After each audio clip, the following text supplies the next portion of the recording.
Hi friends, ಬನ್ನಿ ನೋಡೋಣ. Bank Nifty bank Nifty ಯಾವ ರೀತಿ ಟ್ರೇಡ್ ಮಾಡ್ತಕ್ಕಂಥ ನೋಡ್ಕೊಂಬೋಣ. ಸೊ ಇವತ್ತಿನ ದಿನ ನಾವು ಏನು ನೋಡ್ಕೊಂಡು ಫಸ್ಟ್ ಬ್ಯಾಂಕ್ ನಿಫ್ಟಿ ಮಾತ್ರ ನೋಡೋಣ, ನಿಫ್ಟಿಯನ್ನು ಬೇಡ. ಓಕೆ, ಸೊ ಇಲ್ಲಿ ನಾವು ಏನು ನೋಡಪ್ಪ ಅಂದ್ರೆ ನಾನು ನಿಮ್ಗೆ ಮೊದಲು ಹೇಳಿದಪ್ಪ ಅಂದ್ರೆ ಸೊ ರೆಸಿಸ್ಟೆನ್ಸ್ ಏರಿಯಾ ಎಲ್ಲಿ ಬರುತ್ತೆ ಅಲ್ಲಿ ಏನಾಗುತ್ತಪ್ಪ ಮಾರ್ಕೆಟ್ ಕನ್ಸಲ್ಟೇಷನ್ ಆಗಿ ಬ್ರೇಕ್ ಆಗ್ಬೇಕಿಲ್ಲಪ್ಪ ಅಂದ್ರೆ ಗ್ಯಾಪ್ ಅಪ್ ಆಗಿ ಬ್ರೇಕ್ ಆಗ್ಬೇಕಂತ ನಿಮ್ಗೆ ಹೇಳಿದೆ. ಓಕೆ, ಸೊ ಫಸ್ಟ್ ನಮ್ಗೆ ಏನಾಗಿತ್ತಪ್ಪ ಅಂದ್ರೆ ಈ ಒಂದು ಏರಿಯಾ ಝೋನ್ದಲ್ಲಿ ಏನಾಯ್ತಪ್ಪ ಅಂದ್ರೆ ಒಂದು ರೆಸಿಸ್ಟೆನ್ಸ್ ಏರಿಯಾ ಇತ್ತು.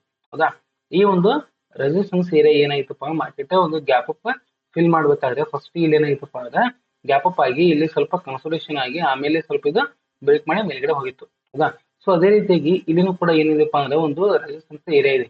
ಹೌದಾ, ಇಲ್ಲಿನೂ ಕೂಡ ಒಂದು ರೆಸಿಸ್ಟೆನ್ಸ್ ಏರಿಯಾ ಇರೋದ್ರಿಂದ ಮಾರ್ಕೆಟ್ ಏನಾಗುತ್ತಪ್ಪ ಅಂದ್ರೆ ಇಲ್ಲಿನೂ ಕೂಡ ಫಸ್ಟ್ಗೆ ಸಸ್ಟೈನ್ ಆಗ್ಬೇಕು. ಹೌದಾ, ಸೊ ಸಸ್ಟೈನ್ ಆಗಿದ ಮಾರ್ಕೆಟ್ ಮೇಲ್ಗಡೆ ಹೋಗ್ಬೇಕು. ಯಾಕಪ್ಪ ಅಂದ್ರೆ ಮಾರ್ಕೆಟ್ ಇಲ್ಲಿಂದ ಓಕೆ ಇಲ್ಲಿಂದ ಇಲ್ಲಿಗಡೆ ಬಂದಿದೆ. ಎಲ್ಲಿಪ್ಪ ಅಂದ್ರೆ ಇಲ್ಲಿಪ್ಪ ಅಂದ್ರೆ 51,800 ಓಕೆ 51,800 54,000 ಅಂದ್ರೆ ಸುಮಾರು 2,200 ಪಾಯಿಂಟ್ ಬಂದಿದೆ. ಹೌದಾ, 2,800 ಪಾಯಿಂಟ್ ಬಂದಿರೋದ್ರಿಂದ ಮಾರ್ಕೆಟ್ ಏನಾಗುತ್ತಪ್ಪ ಸ್ವಲ್ಪ ಅಲ್ಲಿ ಪೌಸ್ ತಗೊಳುತ್ತೆ. ಅದೇ ರೀತಿಯಾಗಿ ಕೂಡ ಮಾರ್ಕೆಟ್ ಏನಾಗುತ್ತಪ್ಪ ಅಂದ್ರೆ ಪೌಸ್ ತಗೊಂಡು ಎಷ್ಟು ದಿನ ಪೌಸ್ ತಗೊಂಡಿದೆ? 1 2 3 4 ಇವತ್ತೊಂದು ದಿವಸ 5. ಓಕೆ, ಸೊ 5 ದಿವಸವರೆಗೆ ಕೂಡ ಏನಾಗುತ್ತಪ್ಪ ಮಾರ್ಕೆಟ್ ಒಂದು ಪೌಸ್ ತಗೊಂಡಿದೆ. ಆಮೇಲೆ ಈ ಒಂದು ನಾವು ಪ್ಯಾಟರ್ನ್ ನೋಡ್ಕೊಂಡ್ರೆ ಯಾವ ರೀತಿ ಇದೆಪ್ಪ ಅಂದ್ರೆ ಇದು ಒಂದು ಪೋಲ್ ಇದೆ, ಆಮೇಲೆ ಇದೊಂದು ಪ್ಯಾಟರ್ನ್ ಇದೆ, ಇದೊಂದು ಫ್ಲಾಗ್ ಇದೆ. ಹೌದಾ, ಇಲ್ಲಿ ಏನಾಗಿದೆಪ್ಪ ಅಂದ್ರೆ ಫ್ಲೋಗ್ ಮತ್ತೆ ಫೋಲ್ ಅಂಡ್ ಫ್ಲಾಗ್ ಪ್ಯಾಟರ್ನ್ ಅಂತ ನಾವು ಇದನ್ನ ಹೇಳ್ಬೋದು. ಸೊ ಈ ಫ್ಲೋಗ್ ಮತ್ತು ಫೋಲ್ ಮತ್ತು ಫ್ಲಾಗ್ ಪ್ಯಾಟರ್ನ್ ಯಾವಾಗ ಬ್ರೇಕ್ ಆಗುತ್ತಾ ಆವಾಗ ಏನಾಗುತ್ತಪ್ಪ ಈ ಪೋಲ್ ಎಟ್ ಇರುತ್ತಲ್ಲ ಅಷ್ಟು ಒಂದು ರೇಂಜ್ ಮಾರ್ಕೆಟ್ ಕವರ್ ಮಾಡತಕ್ಕಂಥ ಚಾನ್ಸಸ್ ಇರುತ್ತೆ. ಸೊ ಇದು ಎಷ್ಟಿದೆಪ್ಪ ಅಂದ್ರೆ 2,000 ಪಾಯಿಂಟ್ ಇದೆಲ್ಲ. ಸೊ 2,000 ಪಾಯಿಂಟ್ ಕವರ್ ಮಾಡ್ಲಿಕ್ಕೆ ಅಂದ್ರೆ ಕೂಡ ಒಂದು 15 ಪಾಯಿಂಟ್ ಅಥವಾ 1,000 ಪಾಯಿಂಟ್ ಅಂದ್ರೆ ಆರಾಮಾಗಿ ಯಾವ ಸಲ ಬ್ರೇಕ್ ಆಗುತ್ತೆ ಆ ಸಲ ಬ್ರೇಕ್ ಆಗ್ತಕ್ಕಂಥ ಮಾರ್ಕೆಟ್ ಮೂವ್ಮೆಂಟ್ ಆಗ್ತಕ್ಕಂಥ ಚಾನ್ಸಸ್ ಇರುತ್ತೆ. ಸೊ ಇದು ಯಾವ ರೀತಿ ಒಂದು ಪ್ಯಾಟರ್ನ್ ಇದೆಯಪ್ಪ ಅಂದ್ರೆ ಇದು ಬುಲಿಶ್ ಫ್ಲಾಗ್ ಪ್ಯಾಟರ್ನ್ ಇರೋದ್ರಿಂದ ಮಾರ್ಕೆಟ್ ಮೇಲ್ಗಡೆ ಬ್ರೇಕ್ ಆಗುತ್ತೆ.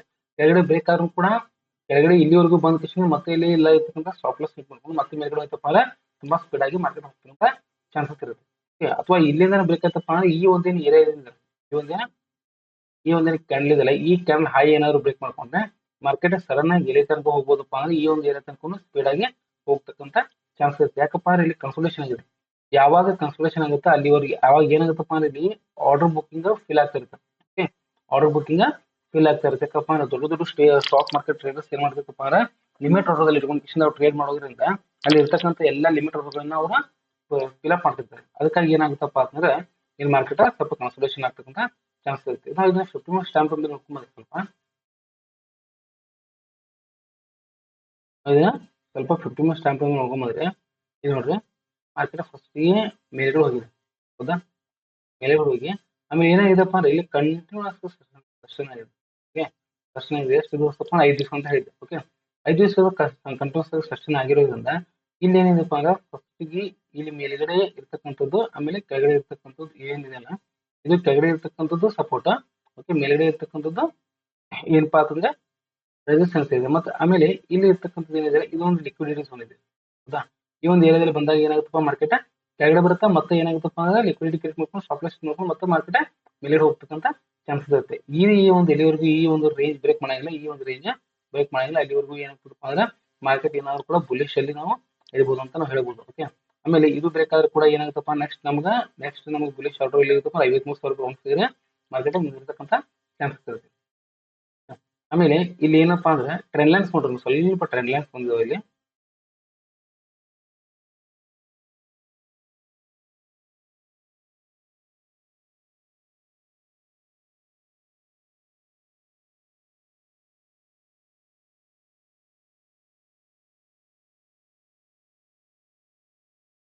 ಓಕೆ, ನೋಡಿ ಟ್ರೆಂಡ್ ಲೈನ್ಸ್ ಇಲ್ಲಿ ಬಂದಿದೆ. ಆಮೇಲೆ ಇಲ್ಲಿನೂ ಕೂಡ ಒಂದು ಏನಿದೆಪ್ಪ ಅಂದ್ರೆ ಟ್ರೆಂಡ್ ಲೈನ್ ಇದೆ. ಇಲ್ಲಿ ನೋಡ್ರಿ ಟ್ರೆಂಡ್ ಲೈನ್ಸ್ ಯಾವ ಟ್ರೆಂಡ್ ಲೈನ್ ಮಜಾ ಯಾವ ರೀತಿ ಇದೆ ಅಂತ ಹೇಳಿದ್ರೆ ನನಗೆ ಅವಾಗಲೇ 2-3 ಸರಿ ಹೇಳಿದೆ, ಒಂದು ವಿಡಿಯೋದಲ್ಲಿ ಹೇಳಿದೆ ನಾನು ಟ್ರೆಂಡ್ ಲೈನ್ ಯಾವ ರೀತಿ ಅಂತ ಹೇಳ್ತೀನಿ. ಆಮೇಲೆ ಮಾರ್ಕೆಟ್ ಯಾವ ರೀತಿ ಮೂವ್ಮೆಂಟ್ ಆಗುತ್ತೆ ಅಂತ ಕೂಡ ನಮಗೆ ಹೇಳಿದೆ. ಮಾರ್ಕೆಟ್ ಯಾವ ರೀತಿ ಮೂವ್ಮೆಂಟ್ ಆಗುತ್ತಪ್ಪ ಅಂದ್ರೆ ಎಕ್ಸ್ಪಾಂಡ್ ಆಫ್ ಕಾಂಟ್ರಾಕ್ಟ್ ಅಂತ ಇದೆ. ಓಕೆ, ಇಲ್ಲಿ ಎಕ್ಸ್ಪಾಂಡ್ ಆಗಿದೆ ಆಮೇಲೆ ಕಾಂಟ್ರಾಕ್ಟ್ ಆಗ್ತಾ ಬರ್ತದೆ. ಹೌದಾ, ಎಕ್ಸ್ಪಾಂಡ್ ಆಗಿದೆ ಕಾಂಟ್ರಾಕ್ಟ್ ಹಾಕೊಂತ ಬರ್ತಾ ಇದೆ. ಸೊ ಇಲ್ಲಿ ಏನಪ್ಪಾ ಅಂದ್ರೆ ಮೇನ್ ಇಂಪಾರ್ಟೆಂಟ್ ಪಾಯಿಂಟ್ ಮಾರ್ಕೆಟ್ ಯಾವ ಒಂದು ಸೈಡ್ ಬ್ರೇಕ್ ಆಗುತ್ತೆ ಆ ಸೈಡ್ ಮಾರ್ಕೆಟ್ ಜಾಸ್ತಿ ಮೂವ್ಮೆಂಟ್ ಆಗ್ತಕ್ಕಂಥ ಚಾನ್ಸಸ್ ಇರುತ್ತೆ. ಎಷ್ಟು ಮೂವ್ಮೆಂಟ್ ಆಗ್ಬೋದಪ್ಪ ಅಂದ್ರೆ ಈ ಒಂದೇನು ಕ್ಯಾಂಡಲ್ ಇದೆಯಲ್ಲ ಇದು ಒಂದೇನು ಕ್ಯಾಂಡಲ್ ಇದೆಯಲ್ಲ ಈ ಒಂದು ಕ್ಯಾಂಡಲ್ ಎಷ್ಟಿದೆಪ್ಪ ನೋಡ್ಕೊಂಡ್ರೆ ಒಂದು 700 ಪಾಯಿಂಟ್ ಇದೆಯಲ್ಲ ಈ 700 ಪಾಯಿಂಟ್ ಸರಿಯಾಗಿ ಏನು ಅಗದಿ ಸಲೀಸಾಗಿ ಮಾರ್ಕೆಟ್ ಬ್ರೇಕ್ ಆಗ್ತಕ್ಕಂಥ ಮೂವ್ಮೆಂಟ್ ಆಗ್ತಕ್ಕಂಥ ಚಾನ್ಸಸ್ ಇದೆ. ಬಟ್ ಮಾರ್ಕೆಟ್ ಯಾವ ಕಡೆ ಬ್ರೇಕ್ ಆಗುತ್ತೆ ನೋಡ್ಕೋಬೇಕು. ಇಲ್ಲಿ ಈ ಒಂದು ರೇಂಜ್ ದಲ್ಲಿ ಬ್ರೇಕ್ ಮಾಡ್ಕೊಂಡ್ರೆ ಇಲ್ಲಿ ಒಂದು 700 ಪಾಯಿಂಟ್ ಹೋಗುತ್ತೆ. ಈ ಒಂದು ರೇಂಜ್ ಬ್ರೇಕ್ ಮಾಡ್ಕೊಂಡ್ರೆ ಈ ರೀತಿ ಬಂದ್ರೆ ಮಾರ್ಕೆಟ್ ಇಲ್ಲಿನೂ ಕೂಡ ಒಂದು ಮಾರ್ಕೆಟ್ ರೇಂಜ್ ಆಗ್ತಕ್ಕಂಥ ಚಾನ್ಸಸ್ ಇರುತ್ತೆ. ಯಾಕಪ್ಪ ಅಂದ್ರೆ ಮಾರ್ಕೆಟ್ ನೋಡ್ರಿ ಸ್ವಲ್ಪ ಇಲ್ಲಿ ಏನಾಗ್ತದೆ ಕನ್ಸಲ್ಟೇಷನ್ ಆಗ್ತದೆ ಕರೆಕ್ಟ್ ಆಗಿ. ಇಲ್ಲಿನೂ ಕೂಡ ಏನಾಗ್ತದಪ್ಪ ಅಂದ್ರೆ ಇಲ್ಲಿನೂ ಸ್ಟಾಪ್ ಲಾಸ್ ಸೆಟ್ ಮಾಡ್ತದೆ, ಇಲ್ಲಿನೂ ಕೂಡ ಸ್ಟಾಪ್ ಲಾಸ್ ಸೆಟ್ ಮಾಡ್ತದೆ, ಆಮೇಲೆ ಇಲ್ಲಿನೂ ಕೂಡ ಸ್ಟಾಪ್ ಲಾಸ್ ಸೆಟ್ ಮಾಡ್ತದೆ ಕಂಟಿನ್ಯೂಸ್ ಆಗಿ. ಇಲ್ಲಿ ಈ ಒಂದು ಟ್ರೆಂಡ್ ಲೈನ್ ಟಚ್ ಮಾಡ್ಕೊಂಡು ಬಂದಾಗ ಏನಾಗುತ್ತೆ ಮಾರ್ಕೆಟ್ ಮೇಲ್ಗಡೆ ಹೋಗುತ್ತೆ. ಇಲ್ಲಿ ಒಂದು ಮಾರ್ಕೆಟ್ ಟ್ರೆಂಡ್ ಲೈನ್ ಟಚ್ ಮಾಡ್ಕೊಂಡು ಬಂದಾಗ ಏನಾಗುತ್ತೆ ಮಾರ್ಕೆಟ್ ಮೇಲ್ಗಡೆ ಹೋಗ್ತಕ್ಕಂಥ ಚಾನ್ಸಸ್ ತುಂಬಾನೇ ಇರುತ್ತೆ. ಸೊ ಕೆಳಗಡೆ 4 ಟಚ್ ಆಗಿದೆ, ಮೇಲ್ಗಡೆ 5 ಟಚ್ ಆಗಿದೆ. ಹೌದಾ, ಒಂದ್ ವೇಳೆ ಮಾರ್ಕೆಟ್ ಏನಾದ್ರು ನಾಳೆ ದಿನ ಇಲ್ಲಿ ಏನಾದ್ರು ಓಪನ್ ಆಗಿ ಈ ಒಂದು ಟ್ರೆಂಡ್ ಲೈನ್ ಅನ್ನ ಬ್ರೇಕ್ ಮಾಡ್ಕೊಂಡ್ರೆ ಫಸ್ಟ್ಗೆ ಇದು ಒಂದು ಕ್ರಾಸ್ ಮಾಡಬೇಕು. ಈ ಒಂದು ಮೇನ್ ಪಾಯಿಂಟ್ ಅನ್ನ ಕ್ರಾಸ್ ಮಾಡಬೇಕು. ಈ ಮೇನ್ ಪಾಯಿಂಟ್ ಅನ್ನ ಕ್ರಾಸ್ ಮಾಡ್ಕೊಂಡ್ರೆ ಆಮೇಲೆ ಇದನ್ನು ಕೂಡ ಒಂದು ಮೇನ್ ಪಾಯಿಂಟ್ ಕ್ರಾಸ್ ಇದೆ ನೋಡಿ. ಇಲ್ಲಿ ಒಂದು ಸಪೋರ್ಟ್ ಇದೆ, ಇಲ್ಲಿ ಎರಡು ಸಪೋರ್ಟ್ ಇದೆ, ಆಮೇಲೆ ಇಲ್ಲಿನೂ ಕೂಡ ಒಂದು ಹೆವಿ ಸಪೋರ್ಟ್ ಇದೆ 53,000. ಓಕೆ, ಇಲ್ಲಿನೂ ಕೂಡ ಮಾರ್ಕೆಟ್ ಇಲ್ಲಿವರೆಗೂ ಕೂಡ ಮಾರ್ಕೆಟ್ ಬರ್ತಕ್ಕಂಥ ಚಾನ್ಸಸ್ ಇದೆ. ಅಥವಾ ಇಲ್ಲೇನೆ ಏನೋ ಹೋಗೋದಪ್ಪ ಅಂತಂದ್ರೆ ಮಾರ್ಕೆಟ್ ಇಲ್ಲಿ ಓಪನ್ ಆಗಿ ಸರಿಯಾಗಿ ಕನ್ಸಲ್ಟೇಷನ್ ಇದೇ ಕನ್ಸಲ್ಟೇಷನ್ ಆಗಿ ಸಡನ್ ಆಗಿ ಬ್ರೇಕ್ ಮಾಡ್ಕೊಂಡ್ರಪ್ಪ ಅಂತಂದ್ರೆ ಈ ಒಂದು ಎಲ್ಲ ಸ್ಟಾಪ್ ಲಾಸ್ ಇದೆಲ್ಲ ಈ ಎಲ್ಲ ಸ್ಟಾಪ್ ಲಾಸ್ ನಾವು ಹಿಟ್ ಮಾಡ್ಕೊಂಡ್ರೆ ಈ ಒಂದು 54,000 ಓಕೆ 54,000 ರೇಂಜ್ ನ ಈಸಿಯಾಗಿ ರೀಚ್ ಆಗ್ತಕ್ಕಂಥ ಚಾನ್ಸಸ್ ಇರುತ್ತೆ. ಯಾಕಪ್ಪ ಅಂದ್ರೆ ಈಗ ಎಕ್ಸಾಕ್ಟ್ ಆಗಿ ಮಾರ್ಕೆಟ್ ಎಲ್ಲಿಂದ ಮಾರ್ಕೆಟ್ ಬೌನ್ಸ್ ಬ್ಯಾಕ್ ಆಗಿದೆ ನೋಡ್ರಿ. ಇದೇ ಒಂದು ಪಾಯಿಂಟ್ ಇಂದ ಮಾರ್ಕೆಟ್ ಏನಾಗಿದೆಪ್ಪ ಅಂದ್ರೆ ಕಂಟಿನ್ಯೂಸ್ ಆಗಿ ಹೈಯೆಸ್ಟ್ ಸ್ಪೀಡ್ ಮೂವ್ಮೆಂಟ್ ಆಗಿರೋದ್ರಿಂದ ಇಲ್ಲಿದೆ ಪಾಯಿಂಟ್. ಓಕೆ, ಸೊ ಇದೇ ಪಾಯಿಂಟ್ ಇಂದ ಮಾರ್ಕೆಟ್ ಹೈಯೆಸ್ಟ್ ಮೂವ್ಮೆಂಟ್ ಮೇಲ್ಗಡೆ ಆಗಿರೋದ್ರಿಂದ ನಾಳೆ ಒಂದ್ ವೇಳೆ ಇಲ್ಲೇ ಏನಾದ್ರು ಮಾರ್ಕೆಟ್ ಓಪನ್ ಆಯ್ತು ಅಂದ್ರೆ ಸಡನ್ ಆಗಿ ಇಲ್ಲಿ ಇರ್ತಕ್ಕಂಥ ಎಲ್ಲ ಆರ್ಡರ್ ಬ್ಲಾಕ್ ಅವರು ಫಿಲ್ ಆಗಿ ಲಿಮಿಟ್ ಆರ್ಡರ್ ಫಿಲ್ ಆಗಿ ಮಾರ್ಕೆಟ್ ಸಡನ್ ಆಗಿ 700 ಪಾಯಿಂಟ್ ನಾಳಿನ ದಿನ ಏನಾಗ್ಬೋದಪ್ಪ ಅಂದ್ರೆ ಮೇಲ್ಗಡೆ ಬ್ರೇಕ್ ಆಗ್ತಕ್ಕಂಥ ಚಾನ್ಸಸ್ ಇದೆ. ನಾಳಿನ ದಿನ ಆಗ್ಬೋದು ಅಥವಾ ಫ್ರೈಡೆ ಆಗ್ಬೋದು. ಓಕೆ, ಸೊ ಇಷ್ಟು ಏನಾಗ್ಬೋದಪ್ಪ ಮಾರ್ಕೆಟ್ ಮೇಲ್ಗಡೆ ಹೋಗ್ತಕ್ಕಂಥ ಚಾನ್ಸಸ್ ಇದೆ. ಸೊ ಸ್ವಲ್ಪ ನೀವು ನೋಡ್ಕೊಂಡು ಕೃಷ್ಣ ಟ್ರೇಡ್ ಮಾಡ್ರಿ.